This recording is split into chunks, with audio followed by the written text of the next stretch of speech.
Vamos a comenzar. Venga. Vamos a orar, alguien que ore y comenzamos.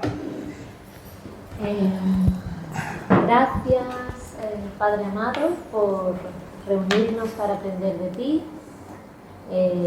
Bendice este tiempo de estudio y enséñanos a cada día estar más cerca de ti. En el nombre de Jesús. Amén. Muy bien. Pues vamos a abrir la Biblia en Josué, el libro de Josué, capítulo 5. ¿Vale? ¿Qué vamos a leer ahora? Y los versículos 13 al 15. Venga, ¿alguien? 13. 13 al 15, sí. Los últimos versículos del capítulo 5. Capítulo 5. Ah. 5, el 13. Al 15. Vale. El título dice Josué y el enviado de Jehová. Aconteció que estando Josué cerca de Jericó, alzó los ojos y vio un hombre que estaba delante de él con una espada desenvainada en su mano. Josué se le acercó y le dijo: ¿Eres de los nuestros o de nuestros enemigos?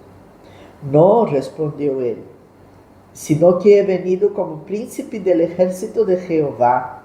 Entonces Josué, prostrándose en tierra sobre su rostro, lo adoró y le dijo: ¿Qué dice mi señor a tu siervo? El príncipe del ejército de Jehová respondió a Josué: Quítate el calzado de los pies, porque el lugar en que estás es santo. Y Josué lo hizo. Bueno, vamos a esperar que lleguen y se sienten y comenzamos. ¿Qué tal? Buenos días. ¿Y se hizo la luz? ¿Dónde te fue la- Yo dejé la entrada. Ay. Buenos días. Buenos días. Bueno, sentaros. Hemos leído del capítulo 5 de Josué de 13 a 15. Vale. Estaba Sí, 5, de 13 los últimos versículos del capítulo 5. Bueno, pues decía, ya sabemos que estuvimos viendo la semana pasada que ya habían cruzado, ¿no?, el río Jordán y ahora estaban acampados en Gilgal, ¿no? Y entonces la ciudad de Jericó estaba frente a ellos. Y durante todo este tiempo del cruce del Jordán, Dios no les había referido ni una sola palabra al respecto. Pero claro, evidentemente estaba ahí a la vista. Entonces vamos a pensar qué estaría pensando el pobre Josué. Estaría diciendo ahí: bueno, pues ¿cómo vamos a conquistar la ciudad? ¿No? Sí, Jericó. Porque, bueno, él había visto todos los milagros, ¿no? Había salido de Egipto junto con Moisés, había visto cómo se había abierto el Mar Rojo, por supuesto, recientemente había visto cómo Dios había abierto el Jordán y lo guió para cruzarlo. Sin embargo, ahora estaba ahí la gran pregunta: ¿qué vamos a hacer con las murallas que rodean la ciudad? ¿Vale? Sí, pero eso en ese momento él no lo sabía.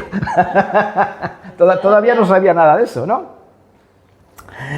Y yo me imagino, porque este es un momento también trascendental, porque es cuando va a comenzar realmente ya lo difícil, que era la lucha y la conquista. Recordáis que él también tuvo que vivir otro episodio, que es cuando entraron los espías, ¿no?, en la tierra prometida, y entonces todo el mundo se acobardó, ¿no?, y decidieron marcha atrás. Entonces, ahora que llegaba el momento de la verdad, seguramente estaría pensando en su mente: ¿serán capaces de darse media vuelta y salir corriendo? Bueno, pues yo me imagino que quizás todos esos posiblemente eran cosas que estaban pasando por su mente. Pero evidentemente Dios sabe todos nuestros pensamientos. Bueno, Entonces, como hemos leído del versículo 13, dice que estando Josué cerca de Jericó, alzó sus ojos y vio un varón, ¿no?, el cual estaba delante de él, que tenía una espada desenvainada. Entonces, bueno, esto no es un sueño, esa es la diferencia, esto no es una visión, esto era una cosa, digamos, real que estaba sucediendo, que tenía él ahí delante de sus ojos.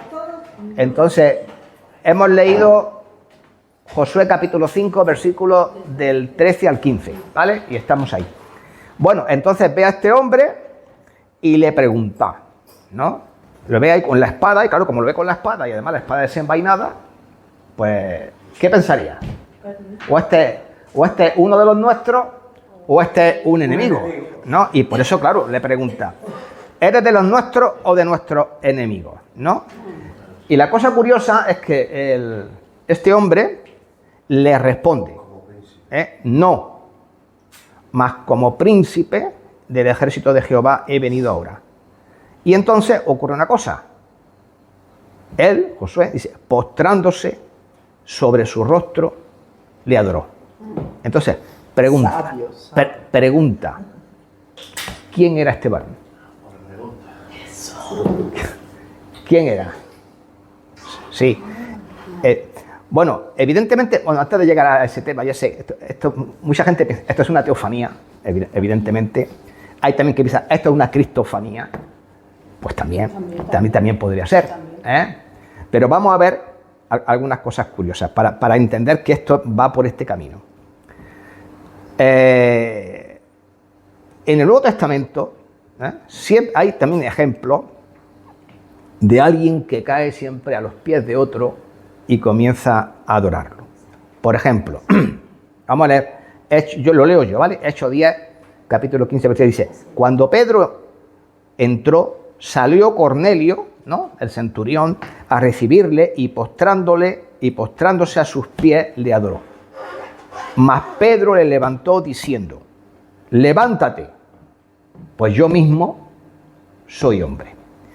Otro pasaje parecido a este está en Apocalipsis 19:10, dice, y yo me postré a sus pies para adorarle, y él me dijo, mira, no lo hagas, yo soy consiervo tuyo y de tus hermanos que retienen el testimonio de Jesús. Esto es a un ángel, ¿no? Dice, adora a Dios, porque el testimonio de Jesús es el espíritu de la profecía. Esto es una revelación a Juan, y entonces él se postra delante de un ángel. Entonces, fijaos, en este caso, en el otro, ¿no?, uno se postra frente a un humano, el otro se postra frente a un ángel, y en los dos veces ocurre el mismo resultado. O sea, son reprendidos y dicen, no, a mí no me tienes que adorar. Pero curiosamente, en este caso, ¿qué ocurre? Este hombre no le reprende. No le reprende, ¿no? Entonces, ¿quién era este hombre? Dios mismo. ¿Vale? Eso está claro. Bien.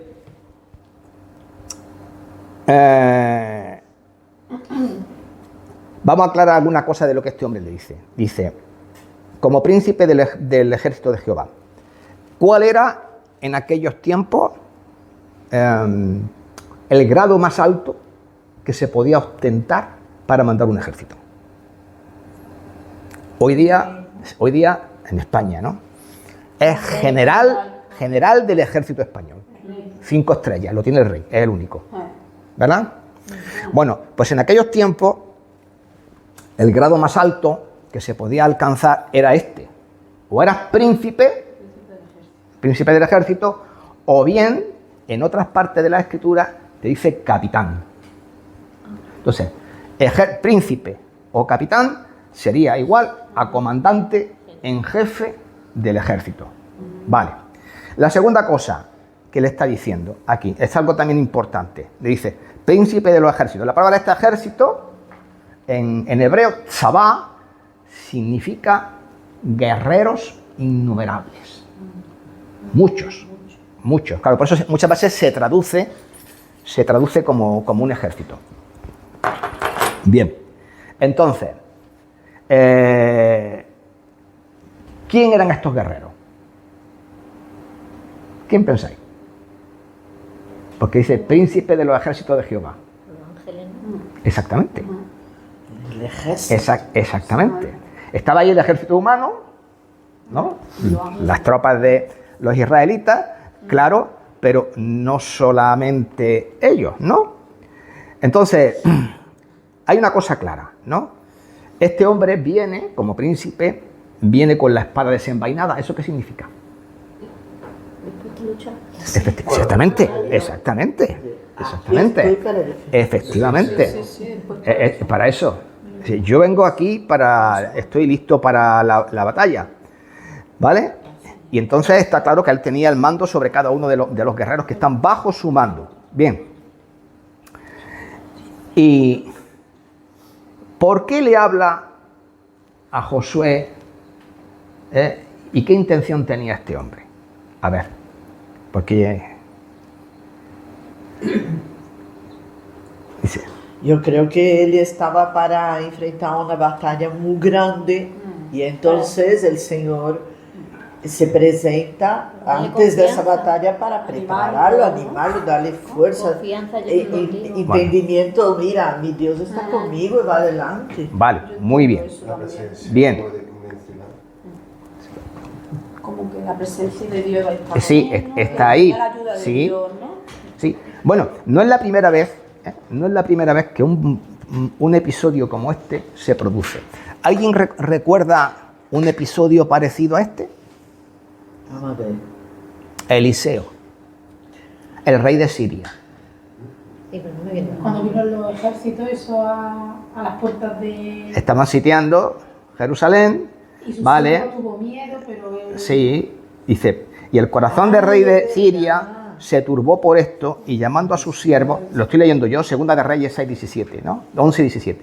Dice, ¿no me declaréis vosotros quién de los nuestros es del rey de Israel? Entonces uno de los siervos le dijo, no, señor mío, sino que el profeta Eliseo está en Israel, el cual declara al rey de Israel las palabras que tú hablas en tu cámara más secreta. Y él le dijo, id y mirad dónde está para que yo envíe a prenderlo. Y le fue dicho, él aquí está en Dotán. Entonces vio el rey allá gente de a caballo, gente de a carro y un gran ejército, los cuales vinieron de noche, sitiaron la ciudad y se levantó de mañana y salió el siervo del varón de Dios y he aquí el ejército tenía sitiada la ciudad con gente de a caballo y carro. Entonces su criado le dijo, ay señor mío, ¿qué haremos? Y él le dijo, no tengas miedo, dice, porque son más los que están con nosotros que los que están con ellos. Y oró Eliseo, y te digo, te ruego, Jehová, que abras sus ojos, los ojos del siervo. Dice, entonces Jehová abrió los ojos del criado y miró, y he aquí que el monte estaba lleno de gente de a caballo y de carros de fuego alrededor de Eliseo. Así. Así. Pero Javier, ahí, cuando dice que él no los veía, Sí. yo ahí pensaba que el ejército era los ángeles, o ¿por qué no lo veía? Sí, porque... ¿Eran ángeles? Sí, Era ángeles, no era. sí, claro. Era ayuda del cielo. Del Claro. cielo, como dice que tiene carro, ya me quedaba, digo, yo creía que era... Bien, claro, cuando Dios va a la batalla, hermanos, cuando Dios va a la batalla, y ahora lo vamos a ver también, los ángeles tienen funciones muy claras. Yo creo que una vez, creo que estuvimos hablando de esto, Sí. y lo vi, está en hebreo, y dice que los ángeles son espíritus ministradores de Dios. Dios, sí. ¿Vale? Alguien piensa a lo mejor que quizás los ángeles están en el cielo, mano sobre mano, sin saber qué hacer. Pero también tienen espada. Sí, claro, por supuesto. Entonces, los ángeles no están mano sobre mano. Los ángeles tienen funciones muy específicas que las cumplen. Bien. Entonces, la clave para la victoria, y yo creo que esto es ya algo que ya podemos ir aplicando. ¿Cuál es la clave para la victoria? Que Dios esté a su lado, al lado de Josué, o que Josué estuviese al lado de Dios. Que José estuviera al lado de Dios. Porque el hombre que Claro. decide. Claro, ¿por qué? ¿Y por qué esto es así? Porque muchas veces nosotros pensamos, yo pienso esto y tal, ¿no? Y Dios tiene que estar de mi lado. Pero, ¿y si lo que yo pienso está equivocado? ¿Está equivocado? Entonces, claro, evidentemente, la mejor manera de no equivocarte nunca es siempre ponerte del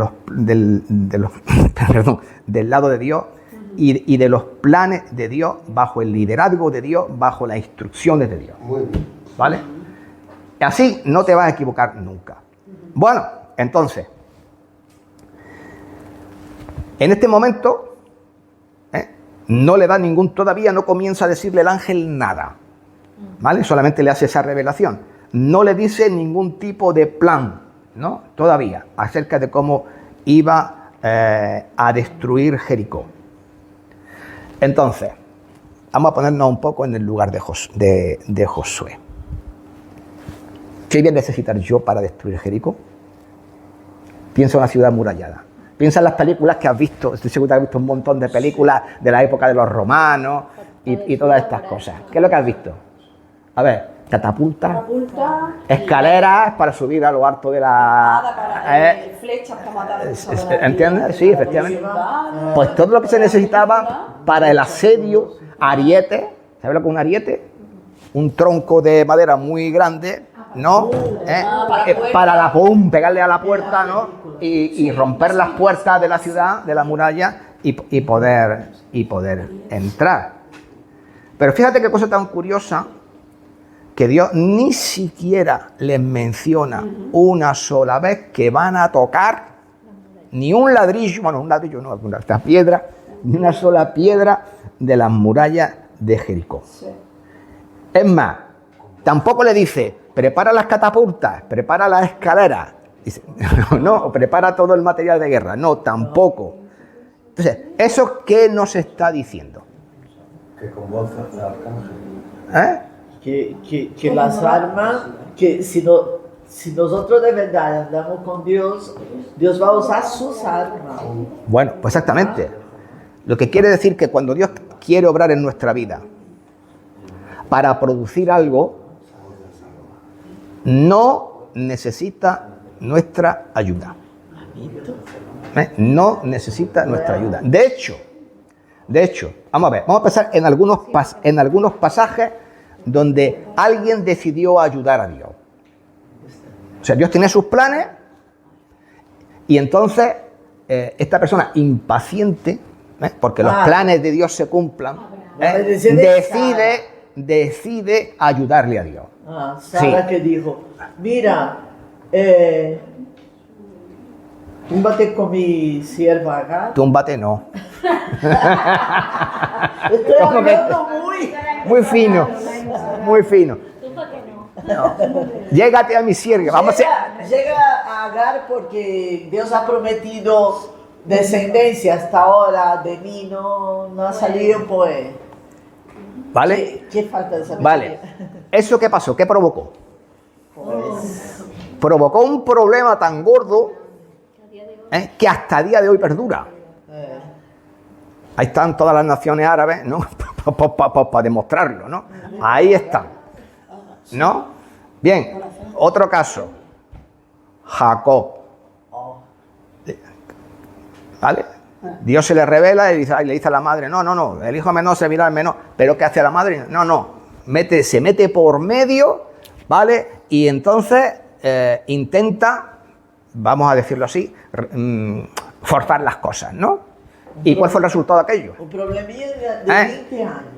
Pues un problemón, porque surge con el padre, porque lógicamente lo engaña, le miente, en fin, una falta de respeto hacia su padre increíble para lo que eran las costumbres de aquellos tiempos, y por supuesto levantó una enemistad y un odio de parte de Saúl hacia su hermano, ¿no? Que duró años. Al punto que tuvo que irse de la casa porque el hermano quería matarlo. Entonces, cuando Dios quiere hacer algo en la vida de alguien, ¿qué es lo que hay que hacer? Pues dejar que Dios haga. ¿Por qué dice la palabra, por ejemplo, Dios? No os venguéis vosotros mismos. La venganza de Dios. Mira la venganza. ¿Por qué? Porque tú no eres quien tiene que tomar la partida, ¿no? Vale, muy bien. Entonces, Sabá, multitud de guerreros, muchísimos guerreros, pues posiblemente estaba ahí refiriéndose a los ángeles. Y hablando de los ángeles, ¿no? Lo que yo decía antes, estaban ahí para luchar para luchar, ¿no?, por el pueblo de Israel. Y dice Hebreos 1, 13 y 14, dice: ¿a cuál de los ángeles dijo Dios jamás, siéntate a mi diestra hasta que yo ponga a tus enemigos al estrado de mis pies? Dice, no son todos los ángeles, ¿no?, espíritus ministradores enviados para servicio a favor de los que serán herederos de la salvación. O sea, ¿para qué están ahí? Para luchar en tu favor. ¿Vale? Entonces, en todos estos temas, quien está ahí detrás, aunque no se les ve, son ellos. Son ellos. Ellos son los espíritus ministradores. Y como yo decía antes, no están sentados en el cielo, aburridos, ¿no?, esperando que Dios les diga algo. Siempre están haciendo algo porque tienen esta misión. Y entonces Josué toma una decisión completamente correcta, ¿no? Porque si él sabía que si quería triunfar, lo que tenía que hacer era ¿qué? Obedecer el mandato de Dios, ¿no?, para triunfar. Bien. Entonces, está claro que nosotros también, y esto lo digo, pues tenemos nuestro capitán, nuestro príncipe del ejército, ¿no? Entonces, pregunta, ¿en qué planes vamos a confiar? ¿En los nuestros o en los suyos? Tiene un plan mejor. Claro, él siempre tiene. Sí. Y no podemos olvidar también que nosotros estamos en este mundo y estamos en una batalla que es invisible, porque dice que tenemos lucha ¿contra qué? Contra principados y potestades y huestes de maldad. Vale. Bueno, vamos a ir ahora al capítulo 6. Venga, vamos a dar una lectura rápida a todo el capítulo, de los versículos al 1 al 27. Mientras lo leéis, por favor, yo tengo que ir al cuarto de baño. Vamos a hacer así, yo empiezo y vosotros también van leyendo, Vamos a empezar el 6. porque el capítulo 6, Josué 5, al final. Ahora vamos a empezar con el 6. ¿vale? Voy a leer 3 versículos, pasa para el otro 3, porque es grande. Marcia, yo quiero añadir una cosa. Lo que ha dicho Javier. Sí, vamos a esperar que le vuelva. Ahora fue al si baño. quieren han pasado ya. Vamos a leer el 6. Entonces. Vamos a leer ahora mismo. Pues voy a estar con No, pero bueno, escucha, añade y ya ella sigue su clase. Vale, Solo que- habla. Mira, en el capítulo 5, al final de todo, habla de el ángel. está hablando, dice que se quita el calzado de sus pies porque es un lugar santo. Y eso es un síntoma más que evidente de la presencia de Dios. ¿Vale? ¿Qué resonancia hay por ahí? Cuando dice el amor y la salsa.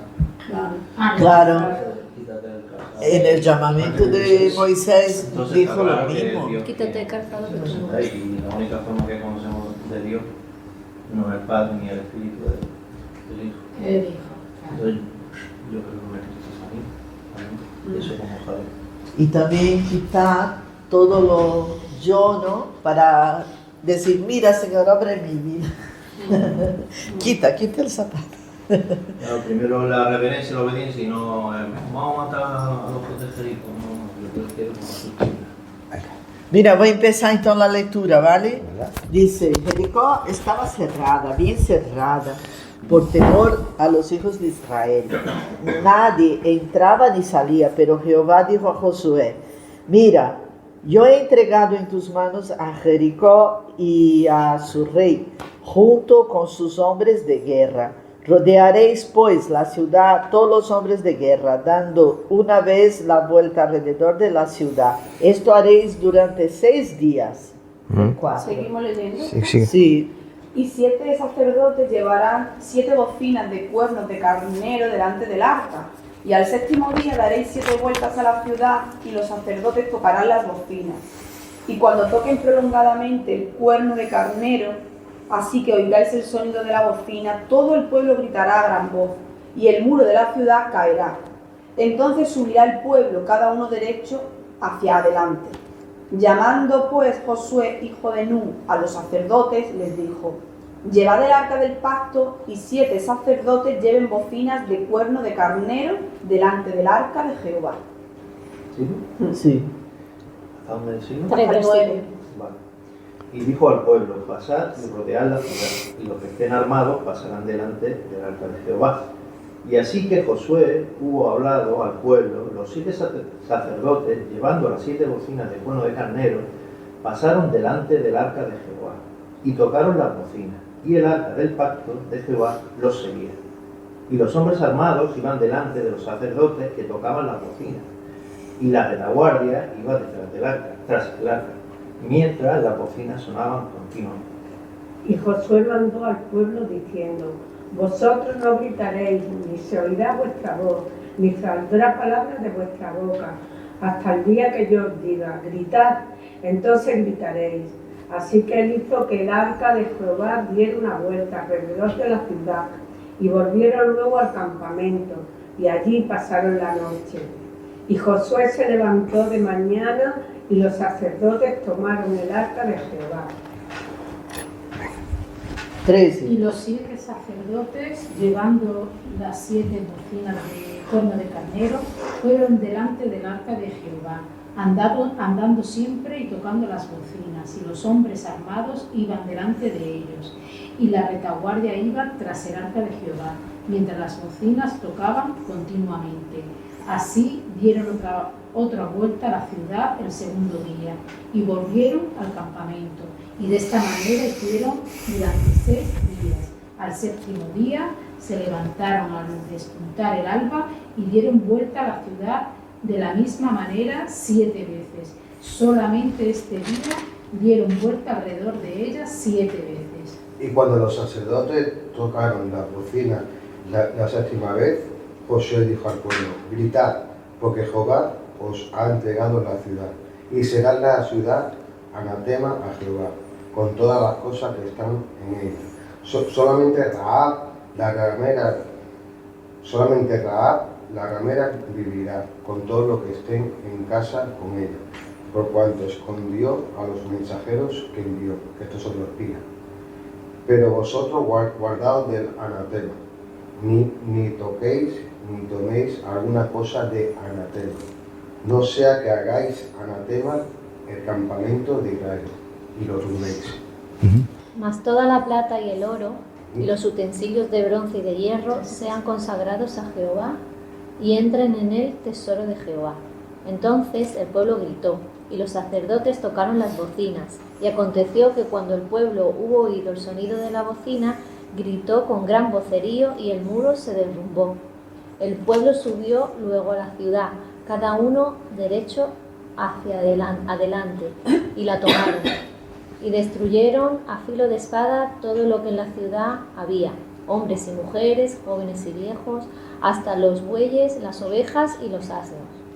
Es hasta el final, ¿no? Hasta el 27, sí. Vale, entonces, pero Josué dijo a los 2 hombres que habían reconocido la tierra: entrad en casa de la mujer ramera y haced salir de allí a la mujer y a todo lo que sea suyo, como lo jurasteis. Los espías entraron y sacaron a Rahab, a su padre, a su madre, a sus hermanos y todo lo que era suyo. También sacaron a toda su parentela y los pusieron fuera del campamento de Israel. Después prendieron fuego a la ciudad con todo lo que en ella había. Solamente pusieron en el tesoro de la casa de Jehová la plata y el oro y los utensilios de bronce y de hierro. Mas Josué salvó la vida a Rahab la ramera y a la casa de su padre y a todo lo que ella y a todo lo que ella tenía, y habitó ella entre los israelitas hasta hoy, por cuanto escondió a los mensajeros que Josué había enviado a reconocer a Jericó. En aquel tiempo hizo Josué un juramento diciendo: maldito delante de Jehová el hombre que se levantare y reedificare esta ciudad de Jericó. Sobre su primogénito eche los cimientos de ella, y sobre su hijo menor asiente sus puertas. Estaba pues Jehová con Josué, y su nombre se divulgó por toda la tierra. Amén. Muy bien. Bueno, pues vamos a resumir un poco lo que hemos leído ahí, ¿no? Acerca de las instrucciones que el ángel o este varón Dios le da acerca de qué es lo que tenían que hacer para conquistar la ciudad. La primera cosa que es importante notar... Que Dios lucha por su pueblo. Sí, pero le dice, yo he entregado en tu mano Jericó, versículo 2, ¿verdad? Y no dice, te entregaré Jericó. ¿Qué significa esto? Ya estaba hecho, ya está. ¿Qué significa esto? Pues mira, significa que Josué no iba a ganar la batalla, sino que es Dios quien va a ganar la batalla. Sí. ¿Vale? Entonces, le quita todo el mérito a Josué. O sea, Josué no podía, mira qué bien lo he hecho. No, si tú no has hecho nada. Tú no has hecho nada. ¿Quién lo ha hecho? Dios lo ha hecho, Dios, ¿no? Porque fue Dios y solo Dios quien les dio la victoria. Esto es una cosa ya importante. La segunda cuestión que se ve, cuando está diciendo los planes para la conquista. Pues si tú miras esto desde el punto de vista humano, es completamente irracional. ¿Se menciona algún arma? Le dice Dios, mira, para entrar en la ciudad vaya a hacer un túnel, ¿no? Pero todas las técnicas que se hacían antiguamente, claro, y excavamos un túnel y nos metemos por debajo de la muralla. ¿Le dice que hagan eso? Pues no, tampoco. Le dice algo como tan fuera de lo que como que cojan... Ahora hablaremos de esto también, cojan el arca iba en medio, delante van las tropas, los sacerdotes con el arca van en el medio y detrás va todo el pueblo. Y a darle una vuelta, y mientras que van dando la vuelta, van tocando las trompetas, las bocinas, los sacerdotes y el pueblo calladito. Y así un día y otro, hasta el séptimo día, ¿no? Bueno, la tercera cosa. Le dice... Aunque Israel contaba con hombres de guerra, dice, y Jehová dijo a Josué, versículo 2, dice, los que están con nosotros, que los que... Perdón. Y Jehová dijo, mira que yo... No, mira que yo... Sí, que yo he entregado... Sí, perdón, es que estaba leyendo la otra página. Que yo he entregado a tu mano a Jericó y a su rey y a los valientes de su ejército. Y vosotros rodearéis la ciudad, dice, todos los hombres de guerra, yendo alrededor de la ciudad una vez y así haréis durante 6 días, ¿no? Entonces se aproxima una guerra, pero no se menciona para nada qué arma, ¿no? O qué estrategia iban a seguir. Y luego, en cuarto lugar, el plan de Dios, como ya he dicho antes, consistía primero en que el arca estuviese en medio. La presencia de Dios. En medio de la acción, ¿no? Los hombres de guerra iban al frente, los sacerdotes llevaban el arca, estaban ahí en el medio, y detrás iba todo el pueblo. Lo que dice ahí la retaguardia. ¿Qué nos dice esto? La presencia de Dios va Dios. Claro, que la presencia de Dios es la que tiene que ir en medio. Y cuando nosotros vamos a la batalla para luchar en cualquier cosa en la vida, tenemos que tener presente esto, que Dios siempre vaya ahí, ¿vale? Y por ejemplo, en Hebreos 13:5, ¿qué nos dice la palabra de Dios? Dice, no te dejaré ni te desampararé. Por lo tanto, ¿qué es lo que te está diciendo? Que Dios está contigo, ¿no? Y eso es algo que todos nosotros tendríamos que comprender, porque muchas veces nos sentimos solos, pero no es así, Dios está en medio. Bien. Una cosa que yo me habré leído este pasaje muchísimas veces, pero nunca había caído en la cuenta hasta ahora de un detalle. ¿Cuál? Lo que Josué dice, tenéis que estar en silencio. Y Josué mandó, el versículo 10, dice, el 10, léelo, dice, y Josué mandó al pueblo diciendo, vosotros no gritaréis, ni se oirá vuestra voz, ni saldrá palabra de vuestra boca. ¿Estás escuchando lo que está diciendo? Hasta el día que yo lo diga. O sea, 6 días calladitos. 6 días calladitos.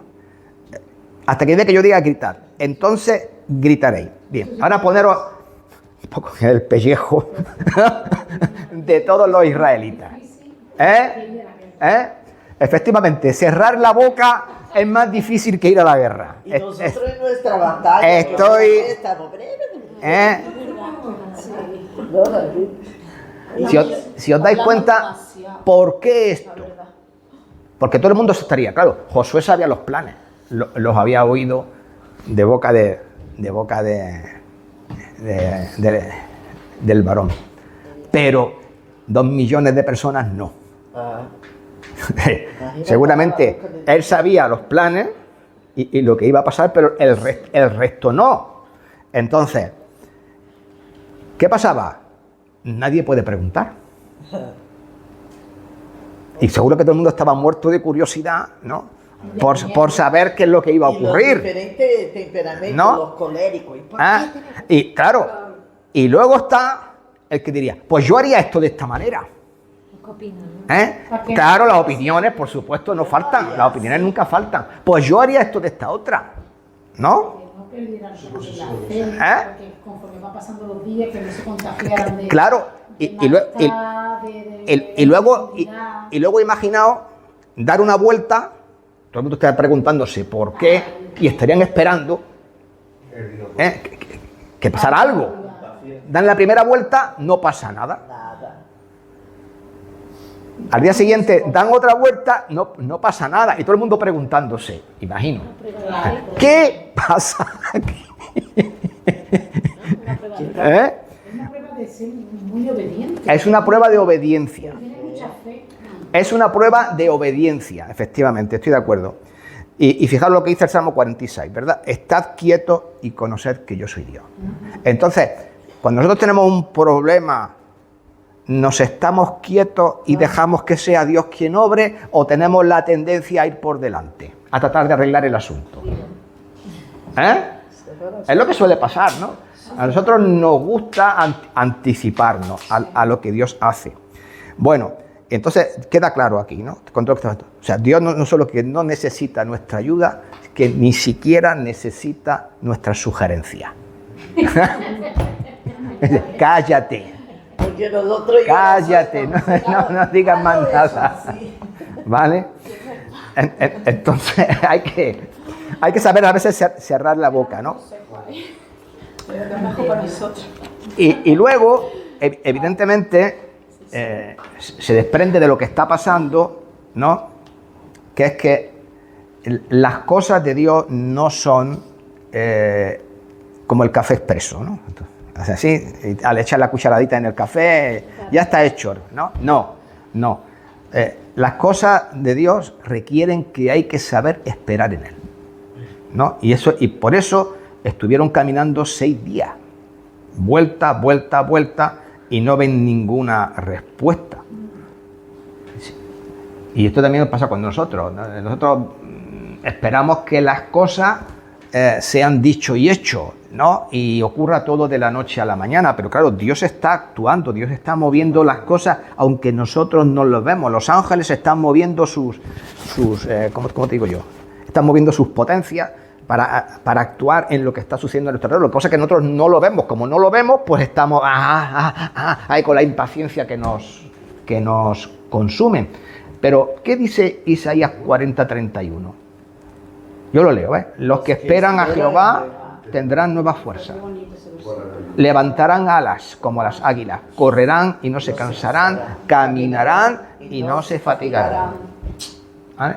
Y claro, como se suele decir, nos puede muchas veces la ansiedad entre las cosas, nos ocurre justo lo contrario que esto. Te cansas, no corres, no caminas y te fatigas. Además, esto me recuerda a otro versículo. Si Jehová no edificare la casa, en vano trabajan los que edifican. Ya te puedes poner a hacer. Dice, por demás que te levantes y madrugues. Recurre a la ayuda que te da el mundo. Sí, claro. La autoridad, ¿no? Muy bien. Eso te guía. Y luego, claro, está el tema de la obediencia. Porque está pasando todo lo que está pasando y Dios no les permite, les hace guardar silencio y no les permite hacer una sola pregunta. Lo cual les obliga, ¿a qué? A obedecer. A obedecer. Sí o sí. No hay más alternativa en este punto. ¿Recordáis lo que le dijo el profeta Samuel al rey Saúl cuando atacó a los amalecitas? Sí, que no recogiera nada de su... Del anatema. Del anatema. Alguien te me ha preguntado del anatema, fíjate tú. Bueno, ahora hablaremos de eso. Y además no te adelantes porque la próxima clase irá de eso. Pero como lo hemos leído, Sí. digo que era anatema. Ahora te lo explico. Más o menos, Ahora te lo explico. Ahora te lo explico. Bueno, pues mira, ese versículo dice, claro, cuando Saúl vio el oro, la plata, los vestidos, los becerros engordados y todo esto del rey de los amalecitas, dijo, esto para mi menda le tendrá. ¿No? Y se lo guardó. Y cuando llegó el profeta, ¿no? Donde estaba Saúl, de buena primera oye, los mugidos de las vacas. Y entonces llega el profeta y le dice, ¿qué es eso que oigo? Y claro, el otro llega y le dice, no, claro, ya para salirse por la tangente, porque tenía las instrucciones muy claras, ¿qué le dice? No, es que esto lo he cogido para sacrificarlo a Jehová y no sé qué, y empieza la excusa, ¿no? La excusa. Y le perdonó la vida al rey, por cierto, también, seguramente con la idea de pedir un rescate por él, como era costumbre. Entonces, Dios le dice, no, se complace Jehová tanto en las víctimas, o sea, en los sacrificios, como en que se obedezcan las palabras de Jehová. Dice, ciertamente, el obedecer es mejor que los sacrificios, y prestar atención mejor que la grosura de los carneros. Ya está. O sea, ahí se lo dice bien claro. Y esto es exactamente lo mismo que estaba. Y cuando José le dijo al pueblo, y cuando veáis moverse al arca, seguidla, entonces, ¿qué es lo que hicieron ellos? ¿No? Se pusieron en marcha y estaban obedeciendo a ciegas. Pero a ciegas, porque es que no sabían literalmente lo que iban a hacer. Entonces ellos estaban obedeciendo, y esto lo hicieron, daban una vuelta alrededor de la ciudad, regresaban al campamento de Gilgal. A la mañana siguiente hacían lo mismo y así, ¿no? Todo el tiempo. Y finalmente, evidentemente, cuando José ya les dijo, gritad, ¿no? Entonces fue cuando los muros cayeron, ¿no? Cuando pasó eso, ¿quién se puede imaginar lo que pasó por la mente de los israelitas? Pues como cuando vieron un milagro.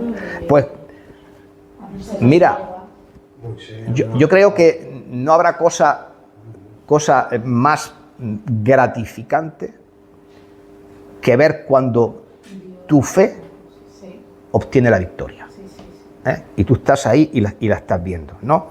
Porque para ellos todo fue tremendo, ¿no? Todo lo que estaba allí pasando, ¿no? Entonces, obedecieron a todos los mandamientos. ¿Y nosotros tenemos mandamientos?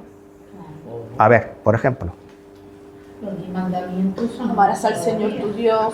Sí. Sobre todas las cosas. Vamos a hablar del Nuevo Testamento, por ejemplo. Mira, dice, recibiréis poder cuando haya venido sobre vosotros el Espíritu Santo, ¿y qué? Y me seréis testigos en Jerusalén, en Judea, en Samaria. Hasta lo Claro, último de la tierra. nosotros tenemos también mandamientos, ¿no? Que tenemos que obedecer. Este Otro mandamiento. este es uno. Hay muchos más, pero por ejemplo, es también deber de un cristiano prepararse, crecer en la palabra de Dios. ¿Qué le dijo el apóstol Pablo cuando estaba, por cierto, íbamos a hablar de eso en la predicación, estaba el hombre ya a punto de ser ejecutado, y entonces le escribe una carta a Timoteo, a su discípulo, y le dice, procura con diligencia presentarte a Dios aprobado, como obrero que no tiene de qué avergonzarse, que usa bien la palabra de verdad. Pues para usar bien la palabra de verdad, tienes que conocerla, evidentemente, y hay que estudiar, por supuesto, ¿no? Y también, por ejemplo, la palabra de Dios nos dice en Efesios 5:18, no os embriaguéis con vino, en lo cual hay disolución, antes bien, ¿qué? Sed llenos del Espíritu Santo. Ahí tenemos otro mandamiento para los creyentes. ¿Y que se nos manda en el Hechos 12:5. Dice, Pedro estaba custodiando en la cárcel, pero la iglesia hacía sin cesar oración, ¿no? Oración por él. Y ahora, cuando nosotros oramos ahí, por ejemplo, los miércoles, ¿no? Hacemos oración, pero las oraciones tienen que ser sin cesar. ¿Quién las hace? La iglesia. ¿A quién? A Dios. Y otra cosa importante, ¿por quién estaba orando la iglesia? No, Señor, bendice a los apóstoles. No, por Pedro. ¿Qué quiero decir con eso? Que específicamente por una necesidad específica. Ser específico a la hora de... Entonces, tenemos que ser obedientes, y yo creo que si somos obedientes a los mandatos de Dios, pues Dios hará lo mismo que hizo con Josué por cualquiera de nosotros. Y lo veremos con nuestros propios ojos, ¿no? Y entonces los hechos de la fe se transformarán en hechos visibles. Bueno, y antes de acabar, termina el pasaje mencionando algunas cosas. Primero, la importancia, porque recordáis que llegaron los espías, conocieron a Rahab, ¿vale? Y le prometieron que cuando ellos conquistasen la ciudad, respetarían su vida, la de su familia, la de su padre, sus bienes y todas sus cosas. Parentela. Sí, su parentela. Entonces, cuando José hizo que los muros de Jericó cayeran y los soldados de Israel entraron, ¿qué es lo primero que se aseguró Josué? Ponerla a salvo. Claro, ponerla a salvo. Y entonces lo hemos leído ahí en los versículos 17, en el versículo 23 y en el versículo 25, donde Josué le da instrucciones a aquellos espías que entren a la ciudad y no se dediquen a matar a nadie. Vete a casa de Rahab, ¿no? Rescátala a ella y a su familia y a sus hermanos y ponlo a salvo. ¿Por qué? Por la promesa. Porque, hermanos, acostumbrémonos a honrar la palabra de Dios. Y si nosotros damos nuestra palabra, tenemos que hacer lo mismo. Tenemos que honrarla. Porque qué testimonio tan horroroso decir que vas a hacer algo y luego no lo haces o haces justamente lo contrario. Y en segundo lugar, ahora sí, y con esto termino, es la importancia de guardarnos de toda cosa que sea anatema. Y Josué 6:18 lo advierte: guardaos del anatema, ni toquéis cosa alguna del anatema, no sea que hagáis anatema el campamento de Israel, o sea, todo, ¿no? Y lo turbéis. Bueno, pues vamos a explicar qué es lo que es eso. Bien, cuando le dice que se guarden de tocar el anatema, esto es una expresión shamar que se encuentra en el Antiguo Testamento y tiene la idea de vigila, está alerta o protégete. O sea, vigila, alerta, protégete. O sea, vigila de no tocar, está alerta de no tocar o protégete para no tocar, ¿no? El anatema, ¿no? Vale. Y la otra palabra, el anatema, sherem, su significado básico es algo condenado por Dios y destinado a ser destruido. Qué maldito. O maldito. Lo tomo como maldito. Como maldito. ¿Vale? ¿Eso incluye las prácticas de otras religiones? Sí, Claro. sí. Entonces, precisamente por esto, porque era un pueblo cananeo, porque esto era un pueblo cananeo, no lo olvidemos, ¿vale? ¿Y qué solían tener los pueblos cananeos? Sara. ¿Sara? Sí, recordáis, con su papaito que tenía, se fue y se sentó encima de estas cosas. Los terafines. Sí.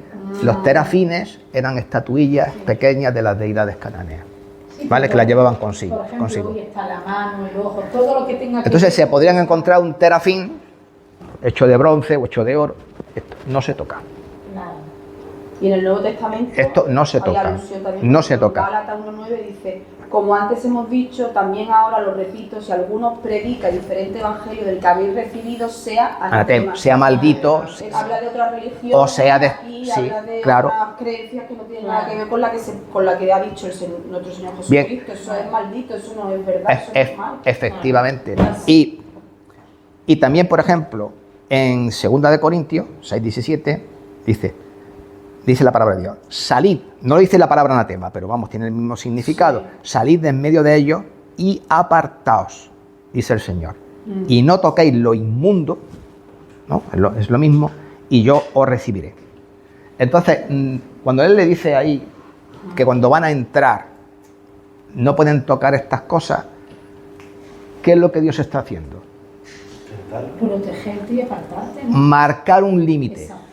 Sé santo. Marcar un límite. O sea, hasta aquí puedes llegar, pero más allá no. Porque si tú llegas más allá de eso que yo te he dicho, ya estás pecando. Y además te está diciendo que te Claro. Y te estás contaminando. Vale. Y no solamente, o sea, dice, y ese límite, por ejemplo, está aquí con nosotros. No toques nada del mundo, ni nada con lo que esté relacionado del mundo. Es exactamente igual. Y entonces, en los días de Josué, la maldición era por partida doble, porque en primer lugar, la persona que transgredía, ¿no?, tocando el anatema o quedándose con él, esa persona lógicamente era condenada. Pero, ¿qué pasaba? Toda la nación era condenada con él, ¿no? Eso era por partida doble, ¿no? Y esto, pues ya lo hemos leído ahí en el versículo 18. Y esto nos dice a nosotros, ¿no?, que aunque estamos en el mundo, también tenemos nuestros anatemas. Y cosas que no debemos ni tocar ni cruzar. Es esa batalla. Nos condenamos a nosotros mismos, ¿no? Y es importante estar shamar, ¿no? Estar vigilante y atento para no participar de esas cosas. ¿Alguna pregunta? La última pregunta, Javi, porque Dime. el último versículo dice que en aquel tiempo Josué hizo un juramento diciendo, dice, maldito delante de Jehová el hombre que levantase reedificar la ciudad de Jericó. Sí, señor. Eso me ha llamado la atención. Nadie podía reedificar Jericó. Sí, se reedificó. Es lo que te iba a preguntar, ¿quién lo reedificó? Pues lo reedificó uno de los reyes y Dios lo maldijo. Y murió él y murió su hijo. Y se cumplió la maldición. Porque no lo podía reedificar nadie en No, Israel. no. ¿Por qué? Porque si tú te das cuenta, cuando empieza el pasaje hablando de Jericó, esto es una historia muy parecida al tema de los amalecitas. ¿Cómo comienza el pasaje de Jericó? Dice que Jericó estaba cerrada y bien cerrada. ¿Y qué es lo que está diciendo eso? Yo me opongo a la voluntad de Dios. ¿Se podían haber rendido? Se podían haber rendido, Sí. ¿no? Pero no se rindieron. Entonces, como consecuencia de no rendirse, ¿no?, cajó el juicio y la maldición sobre esa ciudad. Y entonces prohibió a lo que son reyes de Israel edificar. Sí. Que a lo mejor si otro que fuera de otra, tribu de por ahí, hubiesen Sí. edificado, no tenía nada que ver con No, a los reyes, a los reyes. a los israelitas. Y un rey lo hizo. Pero nada. Muy interesante. Lo hizo y murió, él y su hijo, los dos. Y sobre los límites me vino a la mente un versículo que dice en Proverbios 22-28, dice, no ultrapaséis mis linderos. Bueno, Es decir, nosotros no podemos bueno, dejar de respetar lo que dice la palabra, decir, me involucro con eso, no. pues quien quiera que ore y damos ya por finalizada la clase. Venga.